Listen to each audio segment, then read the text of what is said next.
The woman had hair that hid her face when she cut it. The millionaire falls in love. What do you think will happen in this story? Comment. And don't forget to subscribe to our channel. Tell us which city you are watching us from.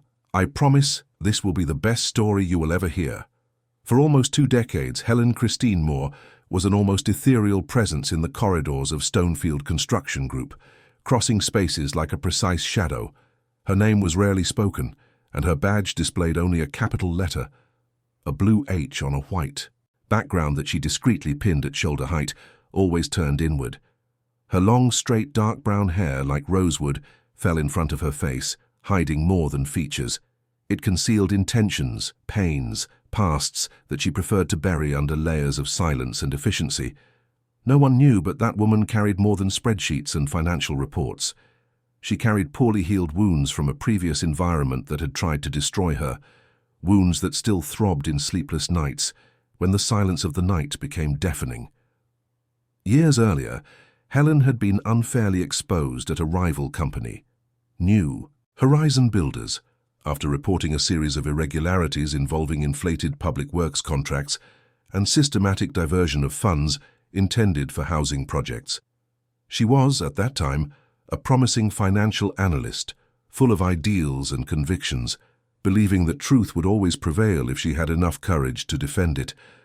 But the truth, she discovered in the most painful way possible, is not always welcome in environments where power feeds on complicit silence. When she took her findings to the compliance department, she expected recognition, perhaps even gratitude. What she received was betrayal.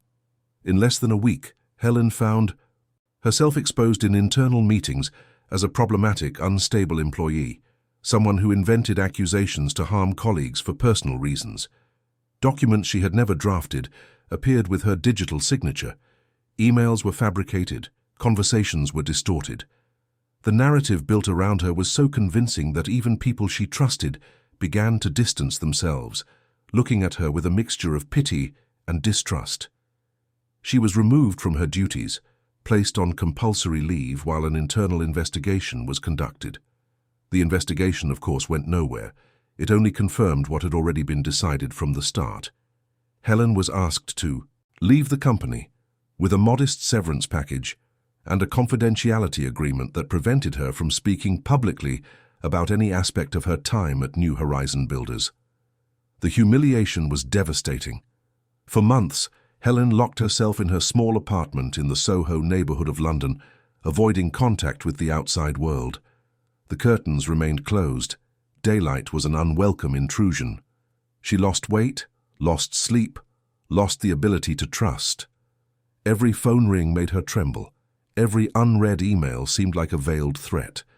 The corporate world, which once seemed a field of opportunities, had revealed itself to be a minefield where a single misstep could destroy everything. But Helen was not one to give up easily. After a time that seemed infinite, she made a decision. If the world didn't want to see her, she would become invisible.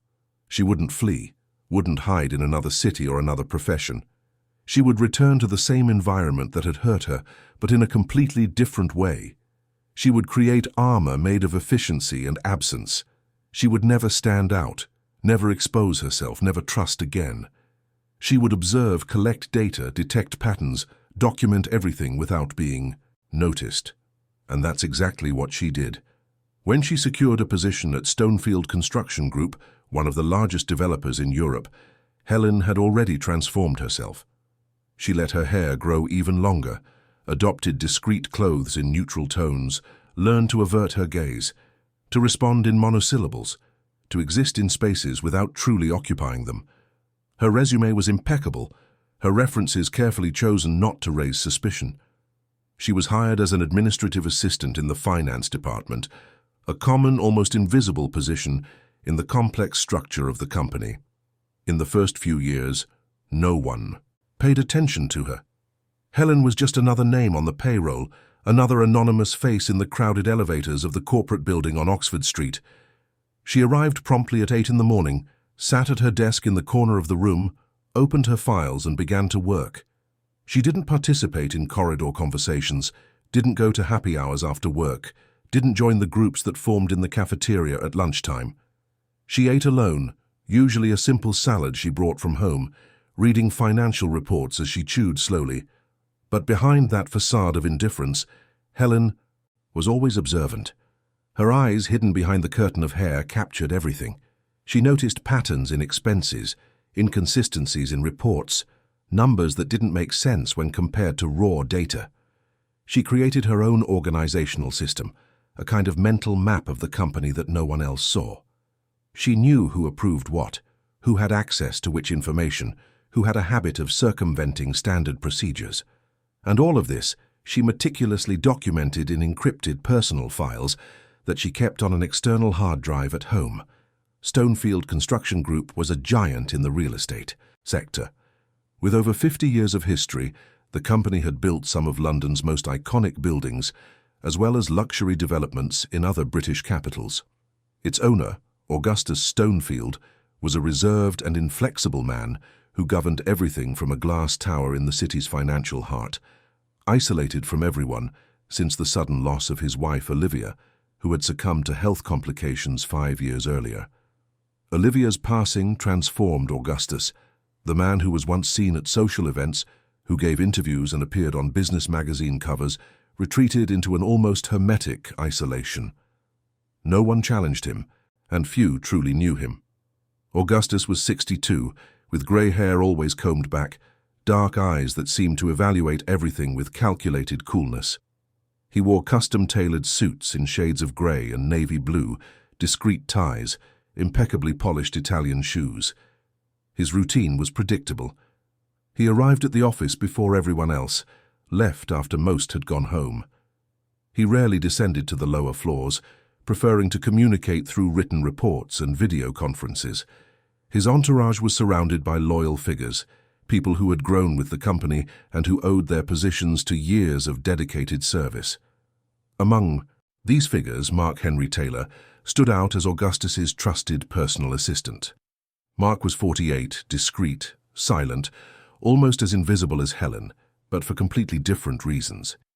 He was the bridge between the board and Augustus's decision-making core, the man who filtered information, who decided who had access to the company owner and who was kept out.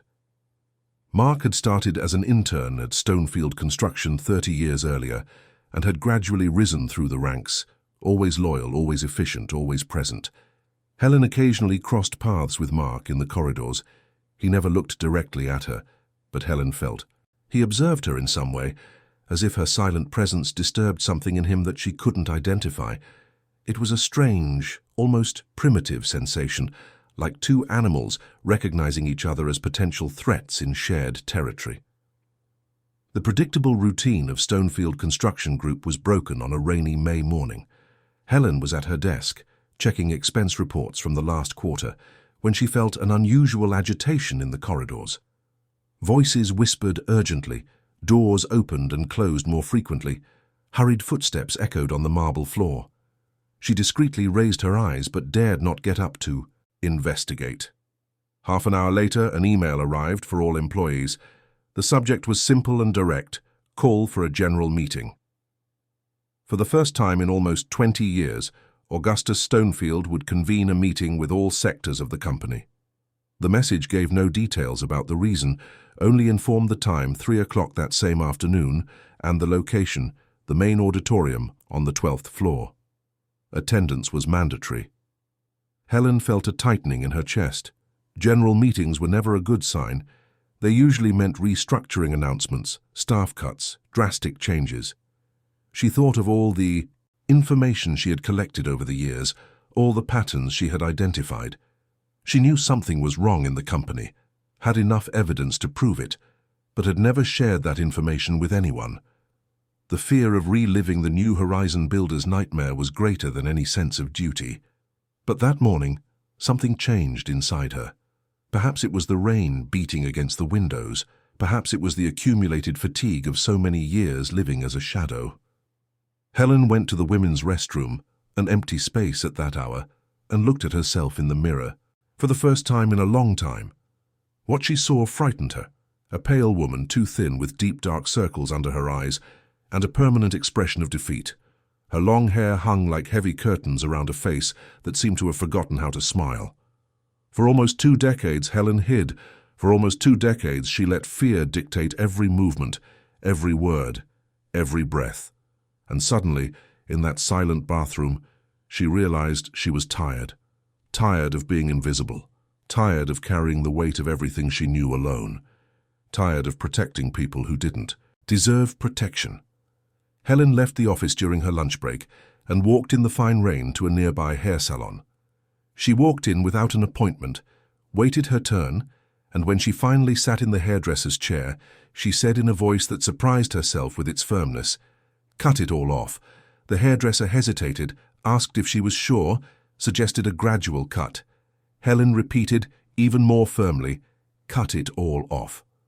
When she left the salon, her hair was short, chin-length, with a side fringe that completely revealed her face.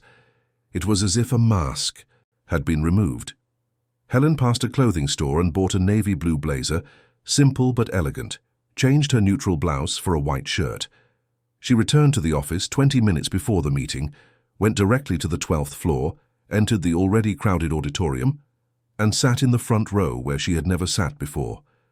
People around her looked at her strangely. Some whispered, trying to identify her. Helen maintained an upright posture, her face revealed, her eyes fixed forward. For the first time in years, she allowed herself to be seen. When Augustus Stonefield entered the auditorium accompanied by Mark and 2 senior directors, silence was immediate. Augustus went to the stage, positioned himself behind the podium, adjusted the microphone, and began to speak in that grave, controlled voice that everyone knew from his rare pronouncements. "It has come to my attention," he began, "an anonymous complaint involving overbilling in one of the group's most strategic projects. The Waterside Park Residences project, in its final phase of construction, shows serious inconsistencies in expense reports. This meeting has been called to inform you that an internal investigation will be conducted immediately and that I will not tolerate any type of irregularity within this company. Stonefield Construction Group was built on principles of integrity and transparency, principles my father taught me and which I will honor until my last day." The atmosphere in the auditorium was dense, heavy like the rain that continued to fall outside. Augustus spoke, but Helen noticed that his eyes scanned the audience, looking for something, perhaps looking for reactions, signs of guilt. She knew that the 2 senior directors next to Mark were exactly those responsible for the irregularities. She knew because she had spent months collecting evidence, cross-referencing data, assembling a complete dossier that no one had ever seen, and it was at that moment, that exact moment of maximum tension, that Helen stood up. The movement was so unexpected that several people turned their heads at the same time. Helen walked to the central aisle, climbed the side steps leading to the stage, each step firm, each breath controlled. Augustus stopped speaking, watching that woman he didn't recognize walk up to him. Mark took a step forward, as if to intercept her, but Augustus raised his hand, signaling him to stay where he was. Helen stopped 2 meters from Augustus, opened the leather bag she was carrying, and took out a black folder. She handed it to him without saying a word. Augustus took the folder, opened it, and his eyes began to scan the pages. They were meticulously organized documents, spreadsheets with highlighted numbers, printed emails, compared contracts, photographs of invoices. It was a complete, irrefutable dossier, built in silence for months, with documentary proof of fund diversions involving the 2 senior directors who were on that stage. More than that, and Helen knew it, access to the information had been obtained by unauthorized means. She had overstepped the bounds of internal data policy, accessed servers she shouldn't have, copied files that were confidential. By presenting that material directly to the company owner, in public, in front of hundreds of employees, Helen not only dismantled a corrupt mechanism, she put herself at enormous risk. The room was in shock. There was no sound beyond collective breathing, beyond the rustling of the pages that Augustus continued to turn, one after another, his face growing darker. When he finally lifted his eyes from the dossier and met Helen's gaze, the silence that followed between them was more eloquent than any protest. Silence full of codes, of mirrors, of mutual recognition. Augustus saw in her something that completely disarmed him. He saw courage. He saw fragility. He saw someone who had risked everything to do what was right, even knowing the consequences. And Helen saw in him something she didn't expect. She saw not anger, not distrust, but a kind of silent gratitude, an understanding that she had just given him something no one else had given him in years, pure truth, unfiltered, without hidden agendas. "Who are you?" Augustus asked, his voice low but audible in the absolute silence of the auditorium. "Helen Christine Moore," she replied, holding his gaze firmly. "I have worked in the finance department for 19 years, and everything in that folder is true." Augustus slowly closed the folder, handed it to Mark without looking at him, and returned to the microphone. "Ladies and gentlemen," he said, his voice loaded with a contained emotion few had heard before, "this meeting is adjourned. I ask that everyone return to their activities. Measures will be taken. Thank you all for your presence." People began to stand up, confused, looking at the stage where Helen remained standing, alone, exposed, vulnerable. She felt her legs tremble, felt the adrenaline begin to dissipate and give way to fear. What had she done? She had just exposed herself in the same way she had exposed herself years before, and everyone knew how that had ended. But as she began to descend from the stage, Augustus called her name. "Helen, please stay. I need to talk to you." Mark and the two senior directors also stayed. The tension between them was palpable. One of the directors, Charles Edward Foster, a corpulent man of 50 with a grey moustache, stepped forward. "Mr. Stonefield, this is absurd. This employee hacked systems, violated privacy, committed crimes to fabricate unfounded accusations. I demand that she be immediately removed and prosecuted." Augustus looked at Charles with a coldness that made the man step back. "You will be silent now," Augustus said, "and you will wait in your office until I determine what to do with you." The second director, Frederick Arthur Logan, tried to intervene, but Augustus cut him off with a gesture. "Both of you leave now. Mark, escort them and make sure they don't remove anything from their offices. I will request a full audit today." When they were finally alone in the empty auditorium, Augustus descended from the stage and walked to Helen. She remained where she was, her heart beating so fast she was sure he could hear it. Augustus stopped at a respectful distance and observed her in silence for a few seconds. "Why?" he asked simply. Helen took a deep breath. "Because it was right. Because for years I remained silent when I should have spoken. Because I learned the hard way that silence can protect us, but it can also destroy us from within. And because you deserved to know." Augustus nodded, slowly, as if processing each word. "You know you violated several internal policies. You know this could have legal consequences." "I know," Helen replied, her voice firm despite her fear. "And yet you did it. And yet I did it." Another silence. Augustus picked up a chair from the front row, placed it facing another, and gestured for Helen to sit. She obeyed. He sat opposite her, their knees almost touching, and for the first time Helen saw up close the eyes of the man who governed an empire of concrete and glass.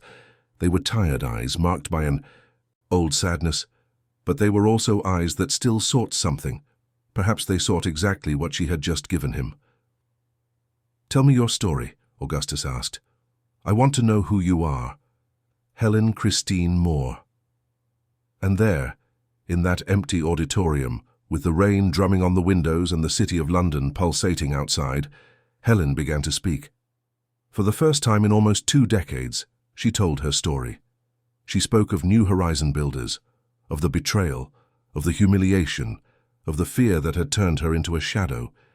She spoke of the invisible years at Stonefield Construction, of the silent observation, of the archive she had built alone.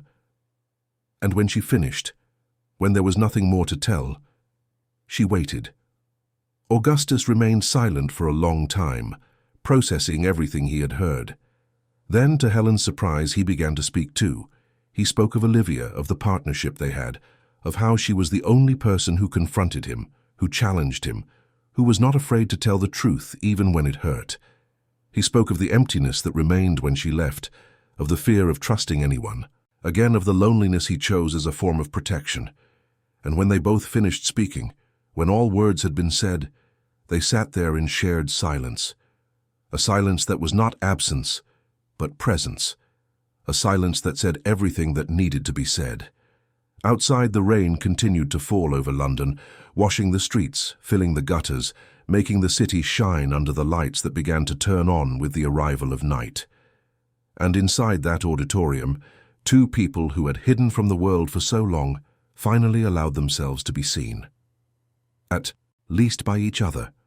The weeks that followed that rainy afternoon were like a silent earthquake passing through the foundations of Stonefield Construction Group.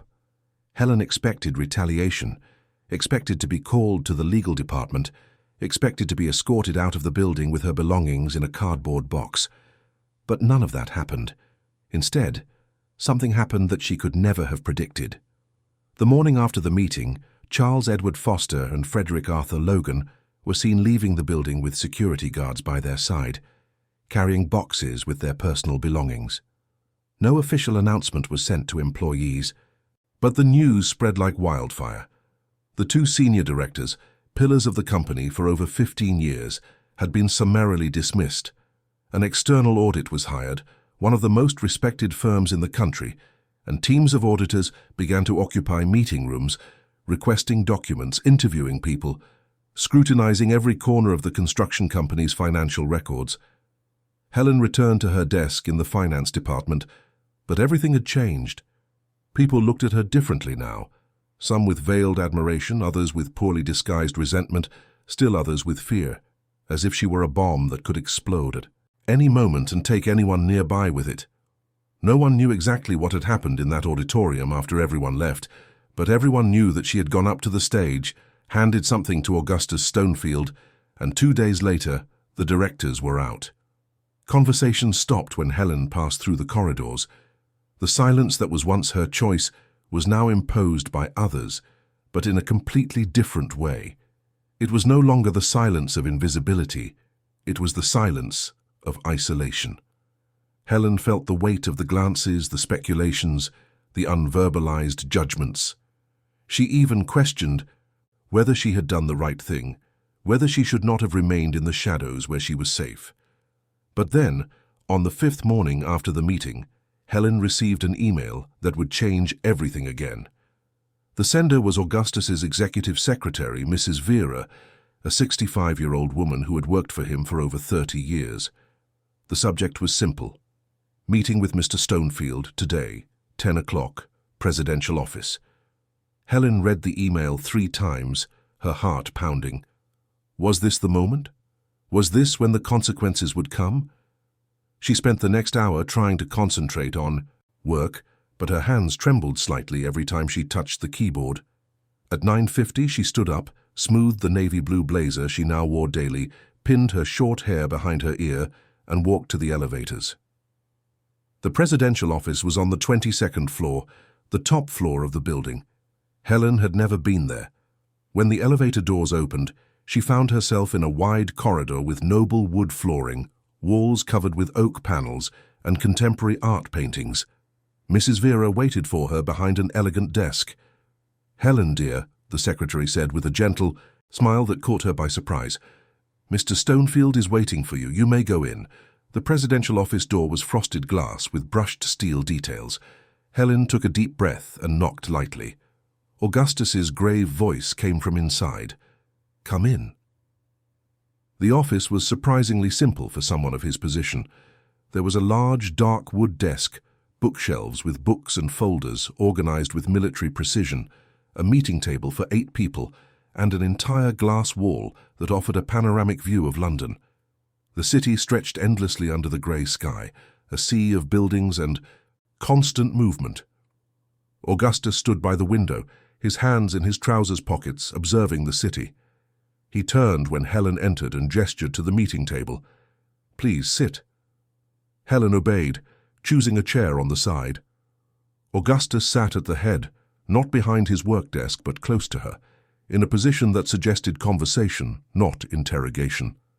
"The audit confirmed everything in your dossier," he began without preamble. "The diversions were systematic, had been happening for at least 3 years. The damage to the company exceeds £8 million. Without your information, This could have continued indefinitely. Helen nodded, unsure what to say. You saved this company, Helen. You saved the reputation built by my father, by me, by everyone who works honestly here. And I need to know, how did you do it? How did you discover everything alone? Helen told him about the patterns she had observed, about how she had learned to read between the lines of financial reports, about the inconsistencies that no one else noticed because everyone was too busy or too close to the operations. Augustus listened with absolute attention, asking pointed questions, asking for clarifications.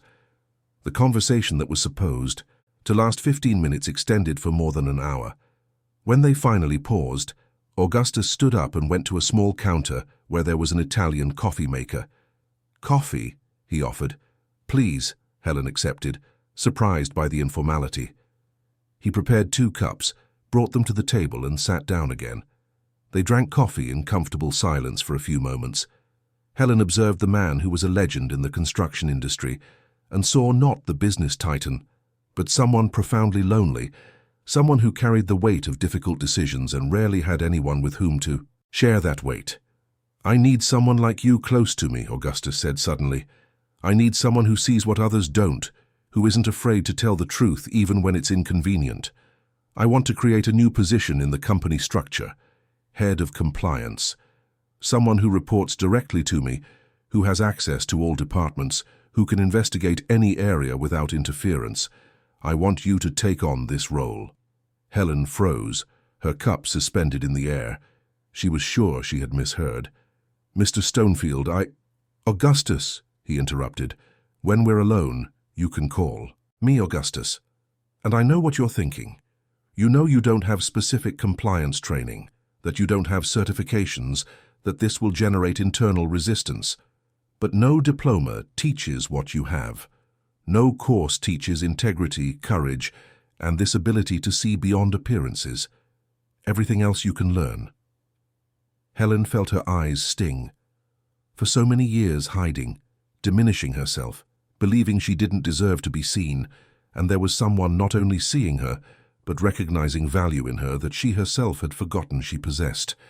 "I accept," she said, her voice firm despite the emotion. "Excellent," Augustus replied with a discreet smile, the first Helen had seen on his face. "We will formalize this next week.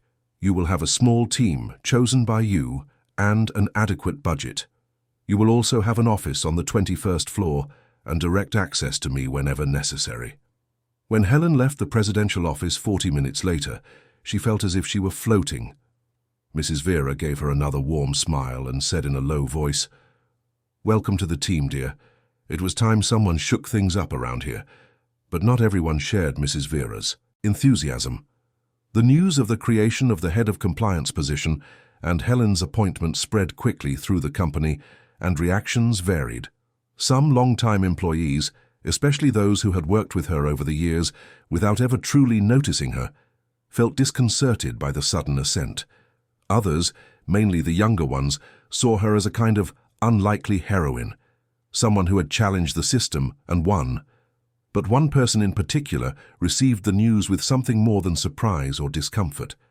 Mark Henry Taylor, Augustus's trusted assistant, felt a pang of something he couldn't quite name. It was concern, certainly, about the sudden shift in power dynamics. It was also a touch of jealousy, perhaps, for the proximity Helen would now have to Augustus, a proximity that for years had been exclusively his. But more than anything, it was fear. Fear that this woman who saw patterns where others didn't would eventually turn her eyes on him. Mark had served Augustus faithfully for decades, that was true. But faithfulness didn't mean purity. Over the years, Mark had made small concessions, taken shortcuts that seemed harmless at the time, allowed certain flexibilities in exchange for favors that benefited not only the company but also himself. Nothing as serious as what Foster and Logan had done, he convinced himself, but enough not to want someone with Helen's investigative talents to get too close. Helen's new position was formalized at a board meeting the following Monday. Augustus introduced her personally, explained the importance of the role, outlined the responsibilities. Most of the directors present nodded politely, but Helen could feel the tension in the room. She was breaking hierarchies established for years, occupying a space no one expected to exist. Mark was sitting to Augustus's right, as always, but for the first time Helen saw him looking directly at her. The gaze was not hostile, not openly, but there was something in it that reminded her of a predator calculating distances. She held his gaze for a second before looking away, mentally registering that interaction. In the following weeks, Helen plunged into her new role with a determination that surprised even herself. She hired 2 junior analysts, Gabriel and Mariana, recently graduated but brilliant, who carried no vices from the established corporate environment. She built her small but efficient team, established protocols, created anonymous reporting channels, and began reviewing internal processes. And as Augustus had promised, she had direct access to him. At least twice a week, meetings were called between the two to discuss findings, strategies, concerns.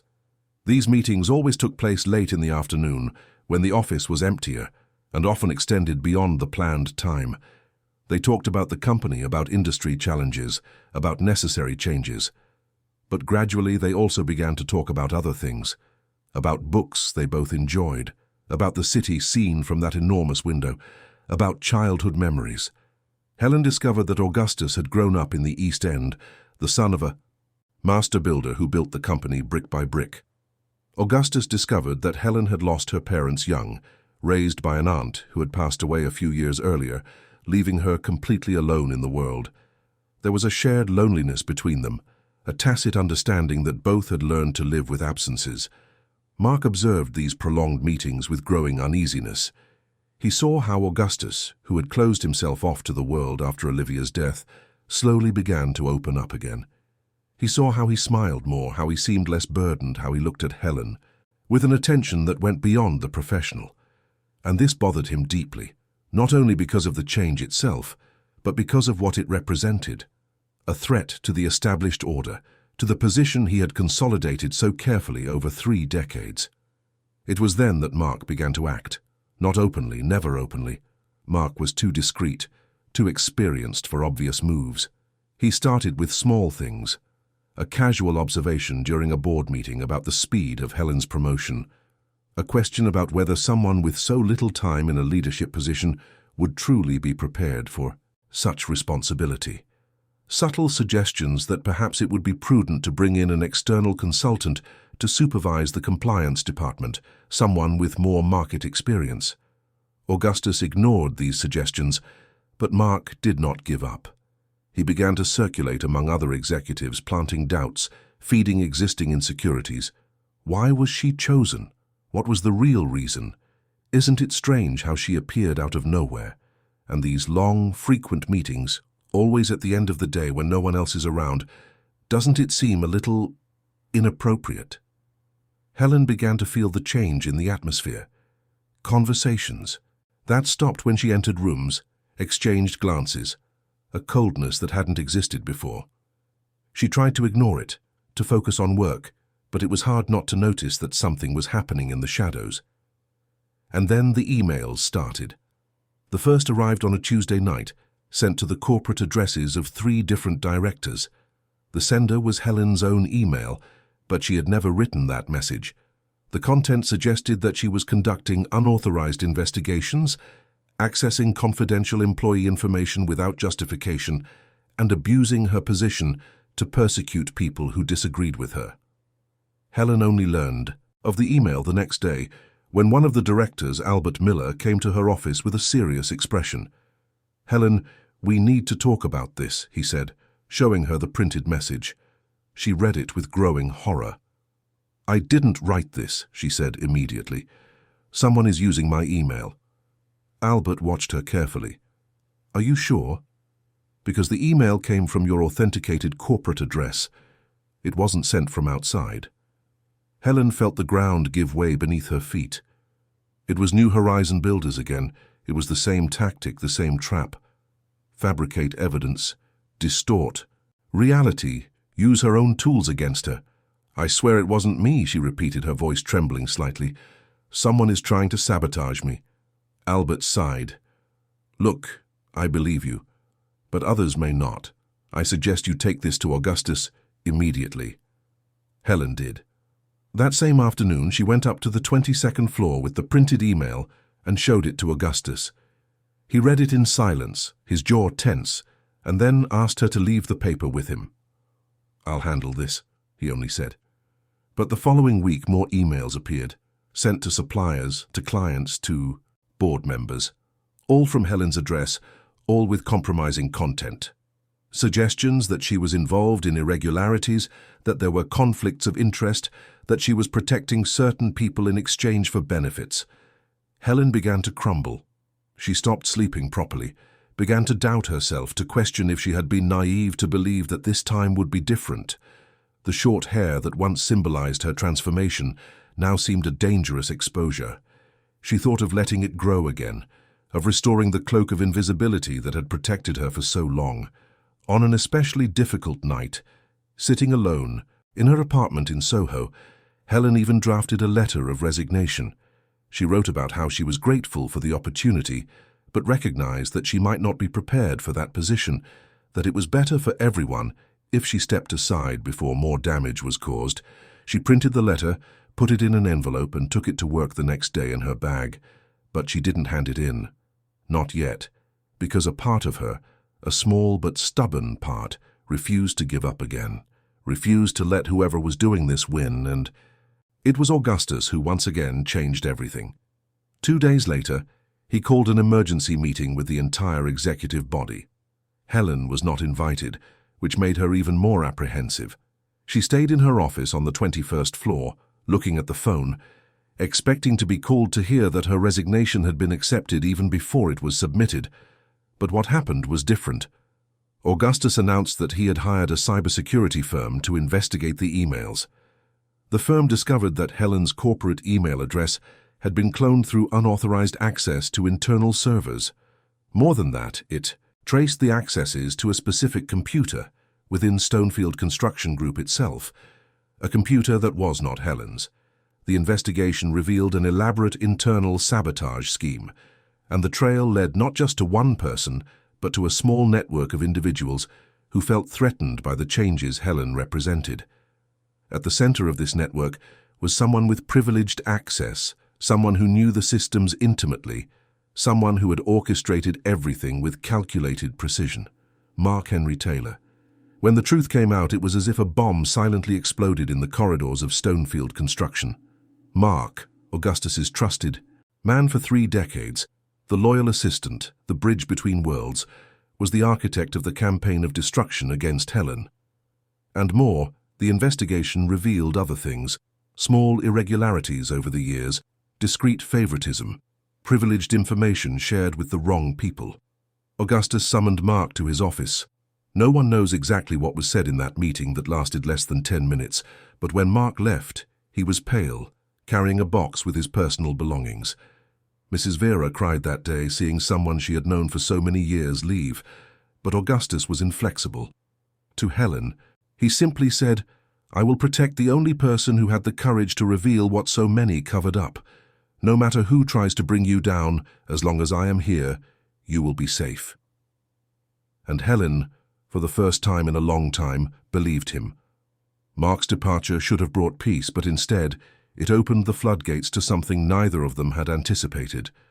The week after his dismissal, articles began to appear in specialized business press, small notes at first, then larger reports, all speaking about changes in the executive structure of Stonefield Construction Group, about the sudden dismissal of a long-time assistant, about rumors of internal irregularities that had been suppressed.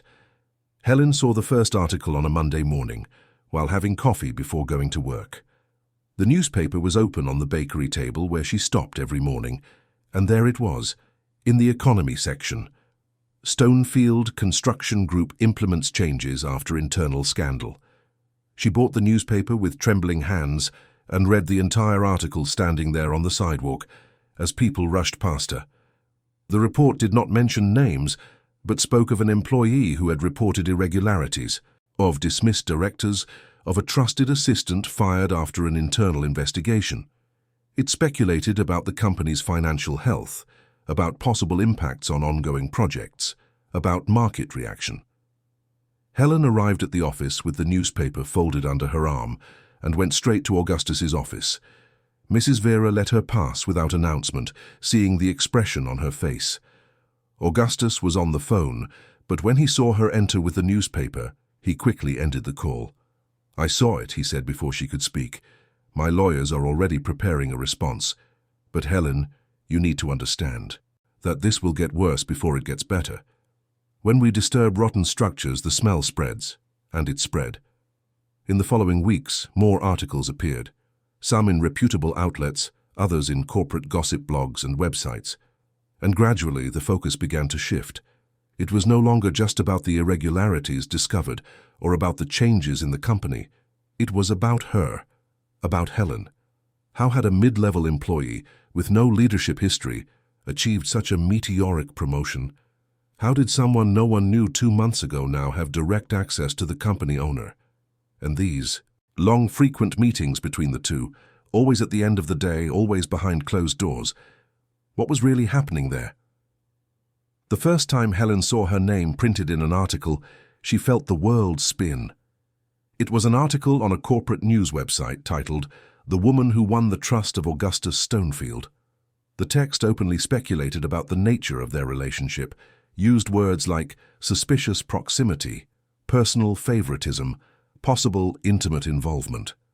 Helen read and reread those words until they lost all meaning. She felt nausea rise in her throat. It was all happening again. The exposure, the humiliation, the insinuations. But this time it was worse because this time it involved not only her professional reputation, but also something much more personal. It was insinuating a romance where there was no romance. It was distorting what was most pure and important to her at that moment, the mutual trust she and Augustus had built. Because it was true that there was something between them, Helen could not deny. But it was not what the newspapers suggested. It was something more complex, deeper. It was the recognition of two wounded souls who met amidst chaos. It was his gratitude for finally having someone who didn't flatter him, who didn't lie to protect him, who told the truth even when it hurt. And it was her gratitude for finally having someone who saw her, who valued her not despite her courage, but precisely because of it. Was there attraction? Helen couldn't say for sure. Sometimes when they were sitting in that room overlooking the city, talking about everything and nothing, she caught herself observing his hands, the way he gestured when speaking, the line of his jaw, the way his eyes softened when he smiled. And sometimes she caught his gaze resting on her with an intensity that made her look away, her heart racing. But neither of them had crossed that line. Neither of them had even mentioned the possibility. Their relationship existed in a delicate space between the professional and the personal, between friendship and something more, and both seemed to have a tacit agreement not to name it, to let it be what it was, without trying to define it. But the press had no patience for subtleties. It needed clear stories, defined scandals, villains and heroes and forbidden romances. And Helen, the mysterious woman who had appeared out of nowhere to occupy a position of power alongside one of the richest businessmen in the country, was the perfect protagonist for the narrative they wanted to tell. Things became even more complicated when shareholders began to speak out. Stonefield Construction Group, although majority controlled by the Stonefield family, had minority shareholders, investment funds, and institutional investors who had acquired stakes over the years, and these shareholders were not at all pleased with the negative publicity. A week after the first speculative article about Helen and Augustus, an extraordinary board meeting was called. Helen did not attend these meetings. She had no seat on the board. But she knew it was happening because Augustus cancelled all his meetings for the day, something he never did. The meeting lasted 4 hours. Mrs. Vera kept Helen informed through discreet messages. "The shareholders are pressuring him," she wrote. "They want him to take a public stance. They want distance between the two of you." Helen felt her stomach clench. She understood immediately what this meant. The shareholders wanted Augustus to sacrifice her to calm the press and the market. They wanted him to distance her, to make it clear that there was nothing inappropriate, that everything was strictly professional, and that perhaps it would be better if she occupied a less visible position. When Augustus finally emerged from the meeting, his face was tense, his jaw clenched. He passed Mrs. Vera's desk without a word, entered his office and closed the door. Helen, who had gone up to the 22nd floor and was waiting in the waiting room, exchanged a worried look with the secretary. "Go on, dear," Mrs. Vera said gently. "He needs you now." Helen knocked on the door and entered without waiting for a response. Augustus was standing by the window, in the same position she had seen him that first day months ago. But now she knew him better. She could read the tension in his shoulders, the invisible weight he carried. "It was bad," she said.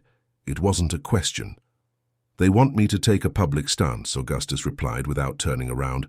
"They want me to give an interview, to make an official statement, to make it clear that there is nothing inappropriate between us." Helen swallowed hard. "And what are you going to do?"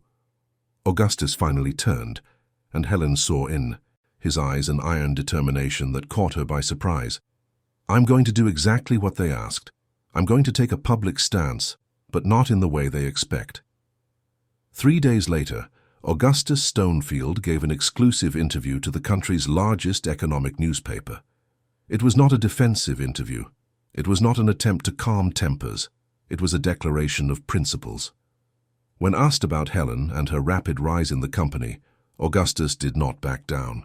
He spoke about her courage in reporting irregularities that others chose to ignore. He spoke about the integrity she demonstrated by risking her own position to protect the company.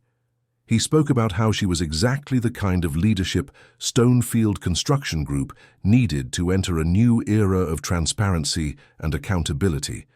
And when the journalist asked the inevitable question, the one everyone expected, about the nature of their relationship, Augustus responded with a frankness that silenced the room.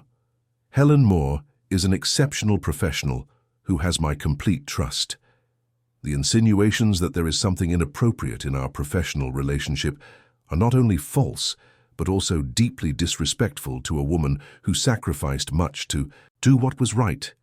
Anyone who works with me knows that I do not tolerate mediocrity and do not give promotions based on favoritism.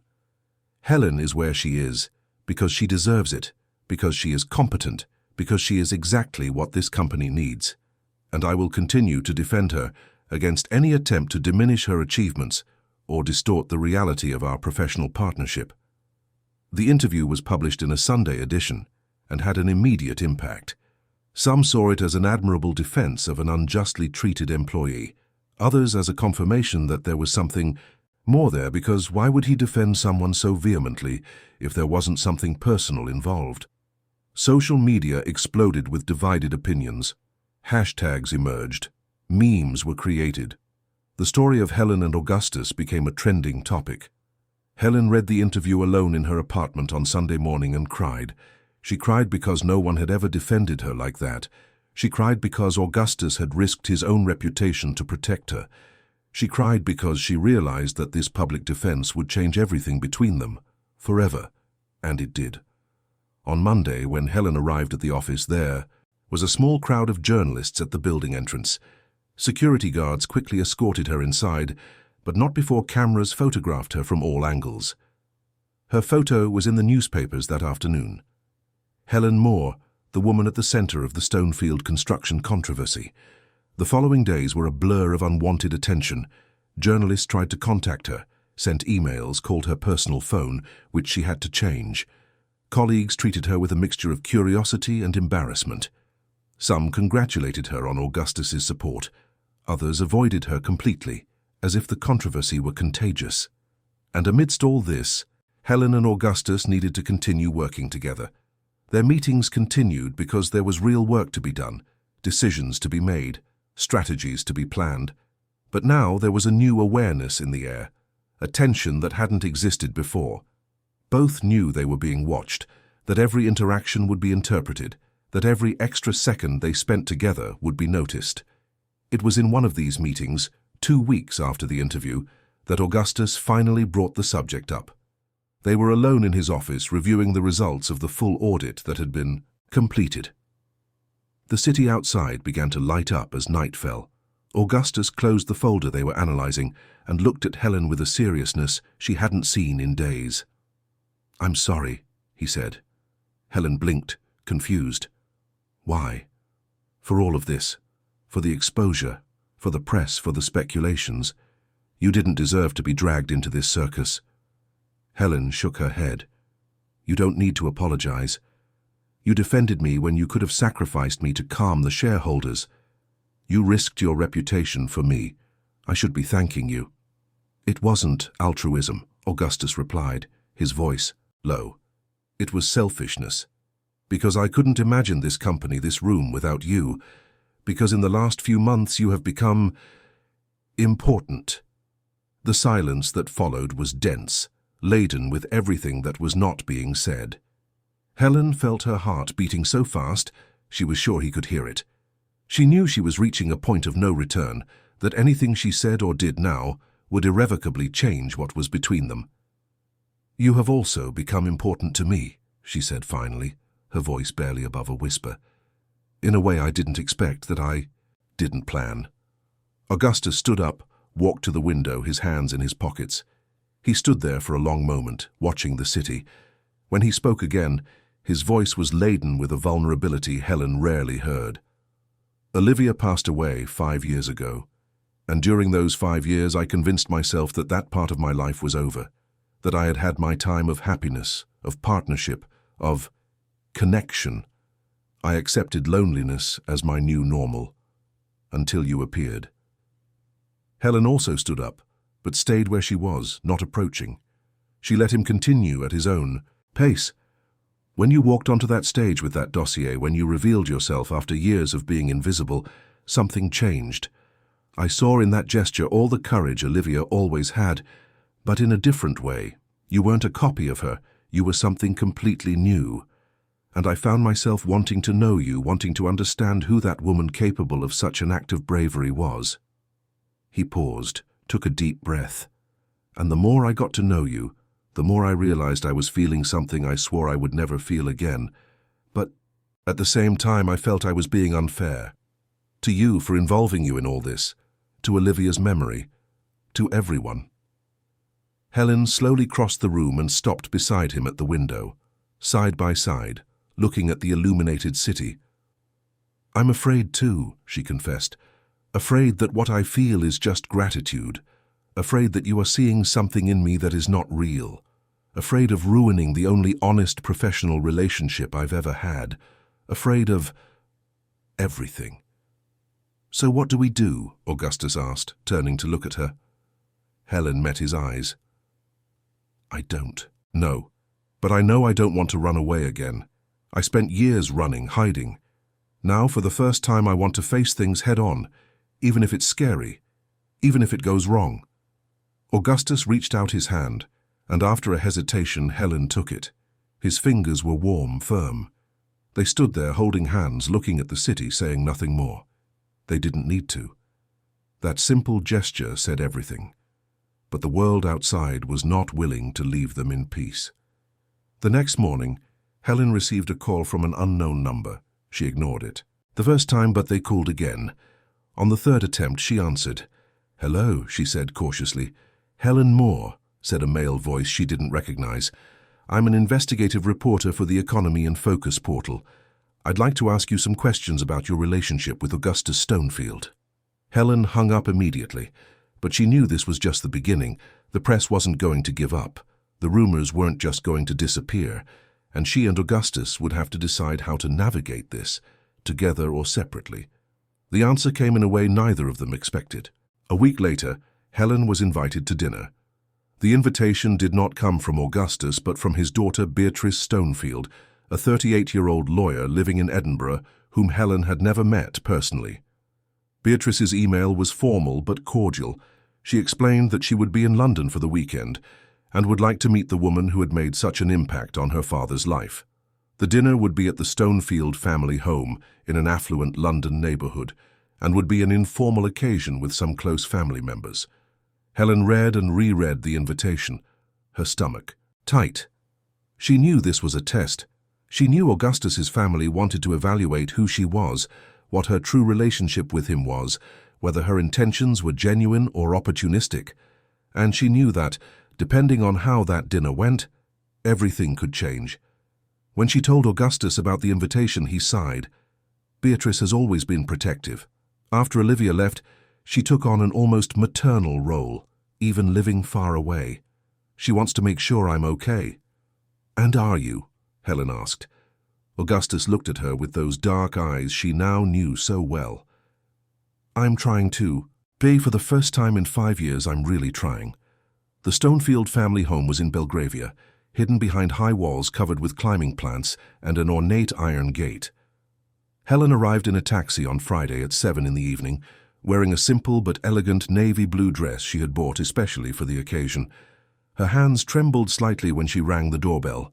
Augustus opened the door personally, and for a moment they just looked at each other. He was different outside the corporate environment, lighter somehow, wearing dress trousers and a dress shirt without a tie, the sleeves rolled up on his forearms. You look beautiful, he said, and Helen felt her face flush. Thank you for coming, he added, his voice low. I know this isn't easy. None of this has been easy, Helen replied with a shy smile. But I'm here. The house was spacious and elegant, but surprisingly welcoming. Reclaimed wood floors, furniture that clearly had history, photographs on the walls showing decades of family life. Helen felt a pang in her chest, seeing so much evidence of deep roots of a life lived with fullness, so different from her own solitary existence. Augustus guided her through a living room to an internal garden where a table was set for 8 people. Floating candles in glass vases cast a soft light on white linen tablecloths. Some people were already there, chatting in small groups with wine glasses in hand. Beatrice was the first to approach. She was a tall woman with dark hair pulled back in an elegant bun, striking features that clearly resembled Augustus. She extended her hand to Helen with a polite but evaluating smile. So you're Helen, finally. I've heard so much about you. I hope good things, Helen replied, accepting the firm handshake. Beatrice tilted her head, an almost imperceptible gesture. My father is a careful man. If he trusts you, there must certainly be good reasons. It wasn't exactly warm, but it wasn't hostile either. Helen felt she was being tested, observed, evaluated as if she were a piece on a chessboard whose rules she didn't fully know. The other guests were introduced one by one. Roderick, Augustus's son, a 42-year-old engineer who worked at Stonefield Construction, but in a different division, in Manchester. His wife, Julia, a friendly woman who works as an architect. Mariana, Augustus's younger sister, a retired university professor with kind eyes. Her husband, Paul, a semi-retired doctor. And finally, Mrs. Cecilia, Augustus's mother, an 86-year-old woman with impeccably styled white hair, who observed everything from a nearby armchair with keen eyes that missed no detail. They dined in the garden under the starry London sky. The food was delicious, prepared by a cook who clearly knew the family's tastes. Conversations flowed on various subjects: politics, economics, art, travel. Helen participated when appropriate, but mostly listened, trying to understand the dynamics of that family, the unsaid codes, the shared stories that created a web of connections from which she was outside. It was during dessert that the conversation took a more personal turn. Mariana, Augustus's sister, looked at Helen with a gentle smile. Augustus told us how you discovered the irregularities in the company. It must have required a lot of courage. Helen nodded. It was more a matter of doing what felt right. I didn't always think about the consequences. That's exactly what Olivia would say, Mrs. Cecilia commented suddenly, her clear voice cutting through the conversation. She also never thought twice before doing what she thought was right, sometimes to her own detriment. Olivia's name fell upon the table like a stone in a calm lake. Helen saw Augustus tense imperceptibly. Beatrice exchanged a quick glance with her brother. The silence stretched for a few uncomfortable seconds. Mother, Augustus said gently. Perhaps.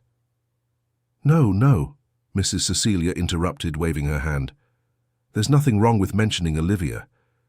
She was part of this family for almost 30 years. We won't pretend she didn't exist just because we have a new guest. Helen felt her face burn. She knew she should say something but had no idea what. It was Beatrice who broke the tension. Grandma is right. Olivia will always be a part of us, and I think she would approve of what my father is doing, bringing necessary changes to the company, even if they are difficult. Roderick nodded. Dad was always too cautious, always surrounded himself with people who said yes to everything. That's what Olivia complained about. She wanted him to be bolder, more open to change. Helen, Mariana said suddenly, I'm sorry if this is too direct, but you remind me of her. Not physically, you are completely different, but there's something in your manner, the reserved posture, the way you look, as if you're always analyzing, always a few steps ahead in your thoughts. The observation made Helen profoundly uncomfortable. She didn't want to be compared to Augustus's deceased wife. She didn't want her worth to be measured against another person, especially someone who had been so important to him. She wanted to be seen for who she was, not for how she resembled or differed from a memory. Every person is unique, Helen said carefully. I don't believe in substitutions or comparisons. I am who I am with my own experiences and choices. Mrs. Cecilia smiled, a small but genuine smile. Good answer, girl, very good answer. The rest of the dinner proceeded more lightly, but Helen couldn't completely relax. She felt out of place, an intruder in a space that didn't belong to her, surrounded by people who shared decades of history that she could never reach. And the comparison to Olivia kept hammering in her head. Was this it? Was this why Augustus had chosen her, defended her, because she reminded him of his lost wife? Would she be loved for who she was or for what she represented? After dinner, while some drank coffee in the living room and others dispersed through the garden, Augustus gently touched Helen's arm. Come, I want to show you something. He led her through the house to an office on the second floor. It was a masculine but welcoming space, with bookshelves full of books, an old solid wood desk, leather armchairs worn by use. The walls were covered with framed photographs. This was my father's office, Augustus explained. When he passed away, I kept everything as it was. I come here sometimes when I need to think, when I need to remember where I came from. Helen walked slowly around the room, observing the photographs. She saw generations of the Stonefield family, saw the evolution of the company through images of construction sites, of buildings being erected, of inaugurations. And then she saw photos of Olivia. She was a beautiful woman, with light brown hair and an open smile. But it wasn't her beauty that caught the eye. It was something in her eyes, a sharp intelligence, a visible determination even through the glass protecting the photographs. In some photos she was next to Augustus, in others with their young children, in still others at company, events. Helen paused before one particular photograph. It showed Olivia sitting in this same office in an armchair near the window, reading something. It must have been taken without her noticing, because there was something profoundly intimate about the image.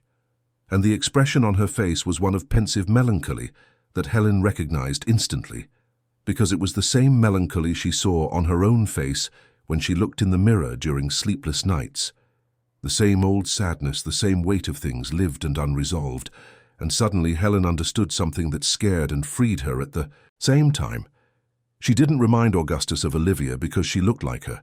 She reminded him of Olivia because he recognized in her the same pain, the same essential loneliness he had recognized in his wife. He had connected with Olivia not despite her wounds, but precisely because of them. And now he connected with Helen in the same way. It wasn't the superficial similarities that mattered, but the deep recognition of souls marked by life. "Are you all right?" Augustus asked, seeing she had stopped in front of the photograph. Helen turned to him with tears in her eyes that she refused to shed. "I am. I'm just understanding some things." Augustus approached, stopped beside her, looked at Olivia's photo. "I miss her every day. Not in the devastating way of the first few years, but in a quiet, constant way, like background music that never completely stops." "I understand," Helen said, "and I'm not here to replace her, Augustus. I never could. I would never try." "I know," he replied, "and that's not what I want. Olivia was Olivia. You are you. And perhaps that's exactly why—" He hesitated, searching for the right words. "Perhaps that's exactly why it matters." They stood there for a few minutes side by side, looking at the photographs of a life that no longer existed, but that still shaped the present in invisible ways. And when they finally went down to join the others, there was a new, deeper understanding between them. The following week brought new professional challenges that temporarily diverted Helen's attention from the emotional complexities of her relationship with Augustus. Her compliance team had been expanded and now included 5 people, the 2 original junior analysts, Gabriel and Mariana, plus 3 specialists Helen had personally recruited. Together, they were conducting a complete review of all of Stonefield Construction Group's international contracts. It was during this review that Helen began to notice disturbing patterns. Stonefield Construction Group had partnerships in 6 European countries: France, Germany, Italy, Spain, Portugal, and Ireland. In each of these countries, the company worked with local partners to develop large-scale real estate projects. And in each of these countries, Helen was finding the same irregularities. The contracts were structured in strangely similar ways, with clauses that allowed for excessive flexibilities regarding deadlines and budgets. Payments were made through a complex network of subsidiaries and offshore companies that made it difficult to track the actual flow of money. And even more worrying, there was evidence that privileged information about public tenders was being shared before official processes were opened. Helen worked tirelessly for 2 weeks, assembling a new dossier, this one even more detailed than the previous one. She cross-referenced data, verified documents, interviewed people who had worked on the international projects, and the more she investigated, the clearer the conclusion became. The irregularities were not isolated failures. They seemed engineered, systematic, part of a coordinated strategy. What worried her even more was that the contracts had been approved by the company's senior management. Some had the signatures of directors who had already been dismissed, but others, the most recent ones, had been approved by people who still held important positions, and some, Helen discovered with a tightening in her chest, had marginal notes suggesting that Augustus had been consulted on certain decisions. This did not necessarily mean that he was involved in the irregularities. Augustus received hundreds of documents to review every week. He trusted his team to do the detailed analysis. But it did mean that he had, at some level, given his approval for structures. That now proved problematic, and confronting him with this would be infinitely more difficult than confronting him with the irregularities of Foster and Logan. Helen spent 3 nights without proper sleep, reviewing and re-reviewing her findings, looking for some alternative explanation, some way to interpret the data that did not lead to the inevitable conclusion. But she found none. The truth was there, documented, irrefutable. On the 4th morning, Helen scheduled a meeting with Augustus. This time it would not be a casual conversation late in the afternoon. It would be formal, documented, with her team present. She sent the request through the official company system, attached a preliminary summary of her findings, and waited. Augustus's response came an hour later. Meeting approved for today, 3 o'clock, Presidential Office. The formality of the message already indicated that he had understood the gravity of the situation. At 3 in the afternoon, Helen went up to the 22nd floor, accompanied by Gabriel and Mariana, her 2 most trusted analysts. She carried a thick folder with copies of all relevant documents. Mrs. Vera received them with a worried expression and led them directly to Augustus's office. He was sitting behind his desk, not in the informal position near the window where they usually chatted. To his right was the new legal director, to his left, the financial director. The room's setup made it clear. This was official, corporate, with no room for personal matters. "Helen," Augustus began, his voice controlled but tense, "I received your preliminary summary. These are serious accusations." "They are not accusations," Helen corrected, keeping her voice firm. "They are findings, documented irregularities in our international contracts that need to be properly investigated." She opened the folder and began to present, methodically, everything she had discovered. Gabriel and Mariana assisted her, projecting spreadsheets and documents onto a large screen. They spoke for almost an hour, detailing each discovery, showing patterns, connecting dots. The directors listened in silence, occasionally asking pointed questions. Augustus did not say a word throughout the presentation. He just watched, his face an impenetrable mask, his fingers intertwined on the table. When Helen finally finished, the silence in the room was oppressive. The legal director was the first to speak. If this is true, we are talking about potentially criminal violations, not just civil matters, but possible involvement in international corruption schemes. The consequences would be devastating. The financial director nodded grimly. We need an immediate external audit of all international operations. Suspend new payments until we have clarity, and we will probably need to report this to the competent authorities. Augustus finally spoke, his voice low but laden with something Helen couldn't quite identify. Did any of these contracts cross my desk? Helen took a deep breath. Yes. 5 of them have annotations suggesting you were consulted on certain structural aspects. And did I approve? The documents suggest that you did not object to the proposed structures, but there is no evidence that you had full knowledge of the problematic details. They were masked in the presentations that reached you. Augustus closed his eyes for a moment. When he opened them again, there was something in them that made Helen's heart clench. It wasn't anger directed at her, but a deep disappointment with himself. How many times, he said, his voice almost inaudible, how many times will I discover that I was deceived by people I trusted? How many times will I have to admit that I failed in my oversight responsibility? Augustus, Helen began, but he raised his hand. No, you are right to bring this up. You are right not to spare me. That's exactly why I put you in this position. But I need a moment to process the magnitude of what you are telling me. He stood up, walked to the window, stood there looking at the city. The directors exchanged uncomfortable glances. Helen gestured to Gabriel and Mariana, indicating that they should wait in silence.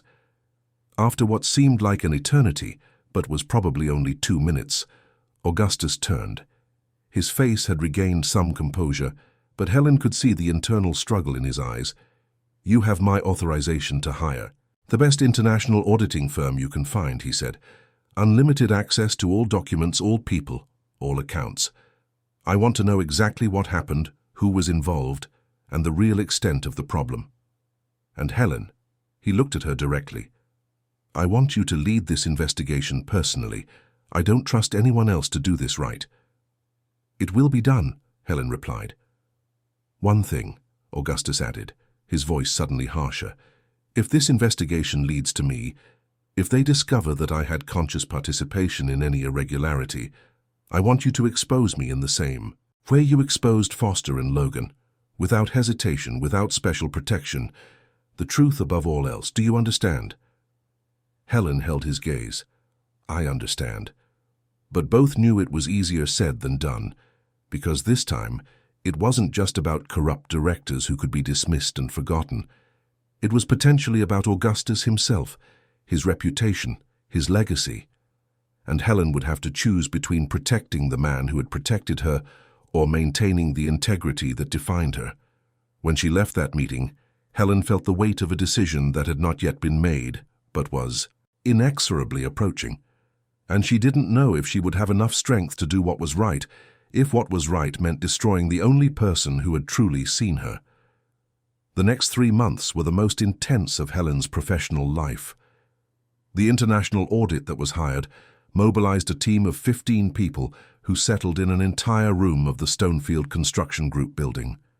Helen coordinated everything, working 16 hours a day, reviewing documents, conducting interviews, cross-referencing information from 6 different countries. The pressure was constant and came from all sides. Some executives who still held important positions in the company began to show increasing resistance, questioning the need for such a broad investigation, suggesting that Helen was exaggerating, creating problems where none existed. There were attempts to limit the scope of the audit, to block access to certain documents, to delay the delivery of information. But Helen stood firm, and whenever she encountered insurmountable obstacles, she turned to Augustus, who invariably provided the necessary support. He maintained a professional distance during this period, attending formal meetings but avoiding the more personal conversations that had become routine. Helen understood. Augustus was protecting himself, preparing for the possibility. that the final discoveries might implicate him in some way. They barely saw each other outside the context of official meetings about the investigation. The afternoons in the presidential office talking about everything and nothing were over. The glances that met across crowded rooms were guarded, cautious. The distancing was a mutual protection, but it also hurt. Helen felt his absence as a constant wound, but understood that there was no other option at that moment. It was on a grey August morning that the audit was finally concluded. The full report was 342 pages long. Helen read everything 3 times before scheduling the final presentation meeting. What she had discovered was, simultaneously, better and worse than she expected. Yes, there were serious irregularities in the international contracts. Yes, there were structured schemes of overbilling and illegal sharing of information, but the audit made it clear that these schemes had been engineered and implemented by a network of mid- and high-level executives who deliberately hid the details from Augustus. The presentations that reached him were carefully edited to mask the problems. The numbers he saw were the numbers they wanted him to see. Had Augustus failed to adequately supervise? Yes. Had he trusted too much in people who did not deserve his trust? Yes. But had he consciously participated in the irregularities? The audit was categorical. There was no evidence whatsoever of deliberate participation by Augustus Stonefield in illicit acts. Helen felt an enormous relief reading that conclusion, but also a pang of guilt for feeling relieved, because the truth should be enough, regardless of whom it protected or harmed. But it was impossible not to feel gratitude for the fact that the truth, this time, also protected the man she had come to love. Yes, love. Helen finally admitted it to herself. At some point between the first conversation in the empty auditorium and the long afternoons watching the city together, she had fallen in love with Augustus Stonefield. Not for his position, not for his power, not for his wealth, but for the man who existed beneath all of that, for the lonely man who carried the weight of an empire and the pain of a loss, for the man who saw her when no one else did, who believed in her when she herself doubted. The meeting to present the audit results was scheduled for a Monday at 10 in the morning. In addition to Augustus, the members of the board of directors, the executive directors, the company's lawyers, and representatives of the auditing firm were present. The meeting room was packed, the tension palpable. Helen presented the findings with the same objectivity that had always characterized her. She did not soften the problems, did not try to protect anyone. She named those involved, detailed the schemes, quantified the damages. When she reached the part about Augustus's participation, or lack thereof, she read exactly what the report said, without adding or subtracting a comma.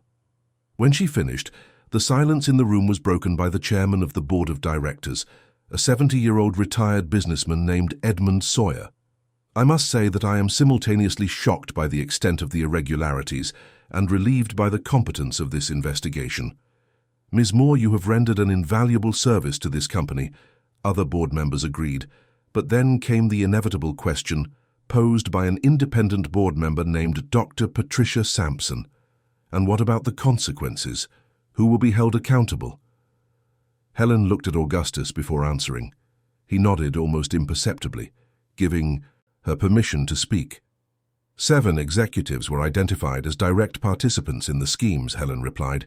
3 had already been dismissed for other reasons. The remaining 4 will be immediately suspended, and the evidence will be forwarded to the competent authorities. In addition, I recommend a complete review of all contract approval processes and the implementation of additional layers of supervision for international operations. And Mr. Stonefield, Dr. Patricia asked directly, are there no consequences for him? It was Augustus who responded, standing up. There are consequences, yes. The consequence of recognizing that I failed in my oversight responsibility, the consequence of accepting that I trusted too much and verified too little. I did not consciously participate in the irregularities, as the report makes clear, but that does not exempt me from responsibility for the environment that allowed them to occur. Therefore, I am proposing to the board a series of structural changes in the company's governance starting with my own position. There was a murmur of surprise in the room. Augustus continued, his voice firm. I proposed the creation of an executive board with shared decision-making powers over contracts above a certain value. I proposed the expansion of the compliance department with direct subordination to the board, not to me. And I proposed that I myself be subjected to periodic performance reviews by this board. It was an admission of failures combined with a commitment to change, and more importantly, it demonstrated humility from someone who could easily have hidden behind legal technicalities. The board discussed the proposals for 2 hours. Helen and the auditors were excused during this part, but in the end, all were approved. When Helen finally left that meeting, it was almost 2 in the afternoon. She was exhausted, physically and emotionally drained. She went to her office, closed the door, and for the first time in months allowed herself to cry. Not from sadness, but from a deep and complex relief. She had done her job, she had told the truth, and this time the truth had not destroyed her. This time, the truth had set her free. She was still wiping away tears when she heard a soft knock on the door. "Come in," she said, her voice choked. It was Augustus. He entered, closed the door behind him, and for the first time in 3 months, he was there not as the company owner, but as the man she had known in those afternoons of endless conversations. "Thank you," he said simply. Helen shook her head. "You don't need to thank me. I did my job." "No, it wasn't just work. You gave me something few would have given. You gave me the truth even when it might have been tempting to distort it in my favor. You kept your integrity intact even when it meant putting our relationship at risk." "Our relationship," Helen repeated softly. "Do we still have a relationship?" Augustus crossed the room and knelt beside her chair, coming to her eye level. "Helen, in these last 3 months I tried to pull away. I tried to keep my distance because I was afraid of what might be discovered, afraid of involving you even further in a situation that could have destroyed me. But every day without you was a reminder of how essential you have become to me, not as an employee, not as a business partner, but as the person who makes me want to be better, do better." Helen felt her eyes sting again. "I missed you too, every day. But I was afraid that everything we felt was just a result of the circumstances, of the intensity of everything that happened. Afraid that when the dust settled, we would discover there was nothing real there." Augustus took her hand in his. "This is real, Helen. What I feel for you is as real as anything I've ever felt in my life, and I know it's complicated. I know about the age difference, the professional implications, what people will say. I know your relationship with Olivia will always be a shadow that accompanies us, but I also know that I don't want to spend the rest of my life wondering what if." Helen looked at the man kneeling before her, so powerful in the world outside, but so vulnerable at that moment, and felt something open within her chest. An acceptance, a surrender, a permission to be happy even when it seemed unlikely. "I don't want to live on what-ifs either," she said, "but I need time. I need to process everything that happened, to understand who I am now after all this. Because I am no longer the invisible woman who lived hidden behind long hair, but I am also still discovering who this new Helen is, who allows herself to be seen." "How much time do you need?" Augustus asked. Helen thought for a moment. "I don't know. Maybe a few months. Maybe I need to step away from the company for a while, have some space to breathe without the constant pressure of all this." Augustus nodded. "I understand. And I will wait. Because you are worth waiting for." In the following weeks, significant changes were implemented at Stonefield Construction Group. The executives involved in the irregularities were formally charged. Problematic contracts were renegotiated or terminated. New processes were established, and Helen, having fulfilled her mission, requested a 3-month leave. Augustus approved without hesitation, and Helen left London for the first time in almost 20 years. She rented a small house on the Cornwall coast and spent weeks there alone. She walked on the sand every morning, swam in the cold sea, read books that had nothing to do with work, wrote in a diary she bought in a local shop. Gradually, she began to reconnect with parts of herself she had buried long ago. She remembered that she liked to paint, a teenage hobby abandoned decades ago. She bought paints and canvases and spent entire afternoons creating abstract images that didn't need to make sense to anyone but her. She discovered that she could sleep without nightmares, that she could wake up without that immediate anxiety that had accompanied her for years. And she thought a lot about Augustus, about what they felt for each other, about whether they had a future, about whether the differences between them would be insurmountable barriers or just challenges to be faced. She did not reach definitive conclusions, but she came to a certainty. She deserved to be happy. She deserved to try, even if it went wrong, even if it hurt, even if the whole world judged. It was at the end of the second month of her leave that Helen received a package in the mail. She immediately recognized the elegant handwriting on the address. It was from Augustus. Inside was a thick, cream-colored envelope, her name written on the front in careful calligraphy. Helen sat on the porch of the house she had rented, the envelope in her hands, the sound of the waves in the background. It could be a love letter, it could be a marriage proposal, it could be a farewell, Augustus, recognizing that perhaps it was better to let go. It could be a professional proposal, a new position, a promotion. It could be anything. And suddenly, Helen realized she didn't need to know. Not yet.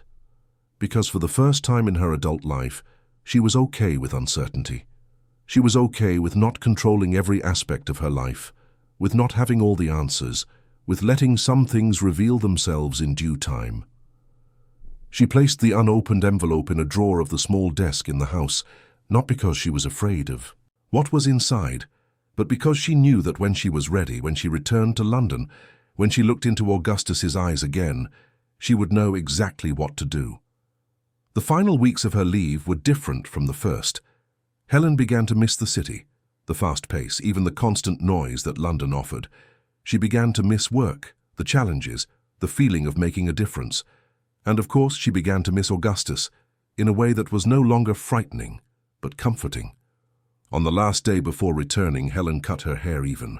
Shorter, very short, completely exposing her face. She bought new, colorful clothes, so different from the neutral tones she had worn for years. She looked in the mirror and saw not the woman who had tried to be invisible, nor the woman who had reacted to invisibility with a dramatic revelation, but simply a woman. Helen. With all her complexities, her wounds, her strengths, her fragilities. She returned to London on a November morning, when the city was beginning to prepare for the end-of-year festivities. She went directly to the office, went up to the 21st floor where her office awaited her. Mrs. Vera greeted her with a tight hug and tears in her eyes. "It's good to have you back, dear. We missed you." Helen smiled. "It's good to be back."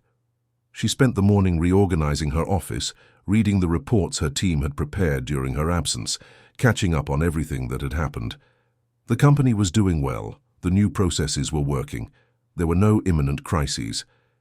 It was noon when she received a message from Augustus. "Welcome back. Can we talk?" "No need to be today if you prefer to settle in first." Helen looked at the message, at the care with which he offered space, and smiled.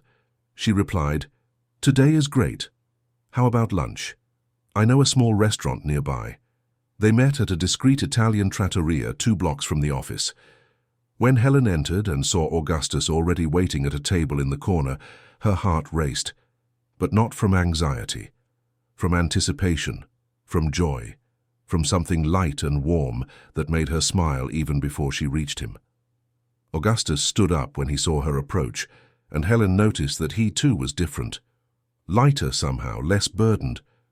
When their eyes met, it was as if no time had passed and as if decades had passed all at the same time. "You look different," he said when she sat down. "You too," Helen replied, "in a good way." They talked for 2 hours, about the 3 months Helen had spent away, about the changes in the company, about how Augustus had spent that time. He said he had also taken a few days off, for the first time in years, that he had visited his children, that he had started therapy to process Olivia's loss and everything that came after. And when they finally made a natural pause in the conversation, when the plates were empty and the coffee was cooling in the cups, Augustus asked, Did you open the envelope? Helen shook her head. Not yet. I wanted to wait until we saw each other in person. Why? Because I realized that it doesn't matter what's written there. What matters is what I feel, what you feel, what we decide to build from here. An envelope doesn't change that. Augustus reached out his hand across the table, and Helen took it. You don't have to open it if you don't want to, he said. What's written there is just a formalization of what you already know. Even so, Helen replied, I think I will open it, but later. Now I just want to be here with you, without rushing, without pressure, just being. And that's exactly what they did. They finished their coffee, paid the bill, and went for a walk through the streets of London. They didn't return to the office immediately. They walked aimlessly, talking about everything and nothing, laughing at small things, observing the city that surrounded them.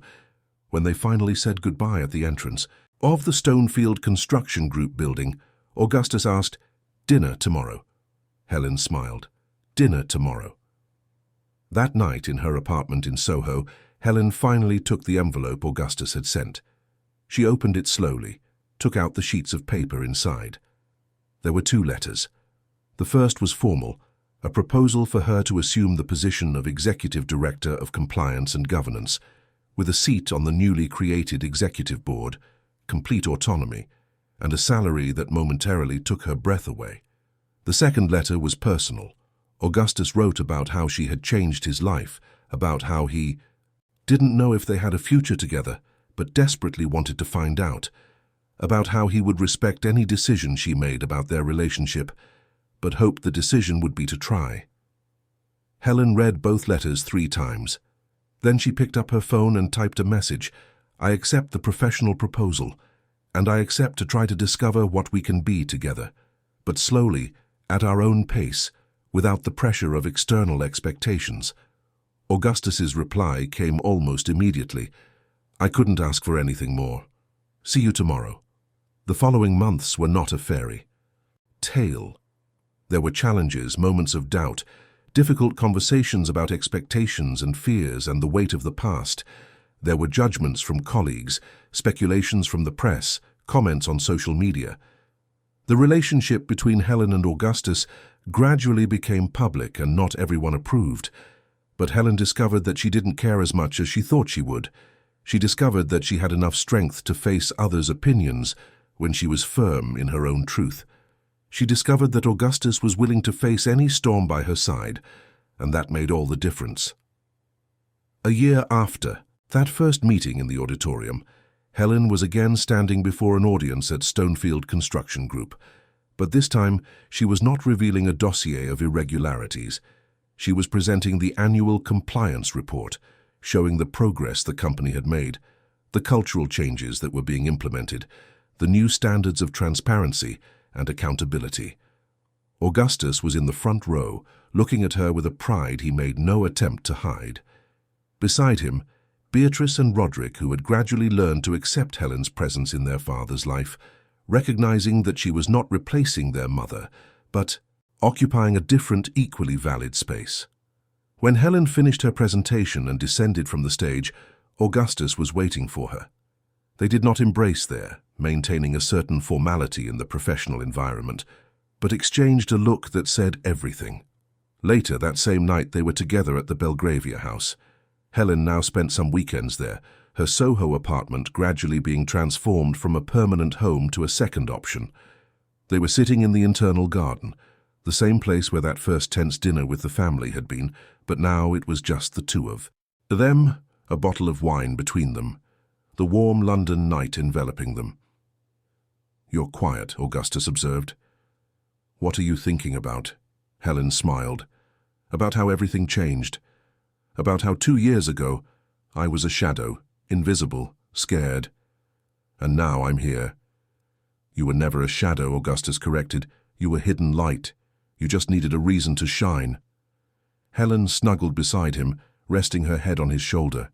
Silence enveloped them, but it was no longer the silence of fear or protection. It was the silence of comfortable companionship, of two people who didn't need to fill every second with words because presence was enough. And Helen thought about how that silence, which had defined her for so long, still accompanied her. But now it was a choice, not a shield. Now it was peace, not a prison. Now it was a part of her that didn't need to be eliminated, just understood and accepted. For the first time in her life, Helen Christine Moore was completely at peace with herself, with her choices, with her scars, with her past and her present. And when she looked to the future, she didn't see certainties, but she saw possibilities, and that was more than enough. Dear listeners, we hope Helen and Augustus's story has touched your heart. If you were moved by this journey of courage, transformation, and true love, please like, subscribe to the channel, and tell us in the comments which moment stood out the most for you. Was it Helen's revelation in the auditorium, the confrontation with the irregularities, the discovery of love between two wounded souls? Every day, we bring intense stories like this, which reveal the deepest side of the human soul, showing that it's never too late to reinvent yourself, to choose the truth, to allow yourself to be happy. We await you in the next episode with a new story that will stir your emotions. Until then, remember, you too deserve to be seen. You too deserve to be valued for who you are. A warm embrace, and see you next time.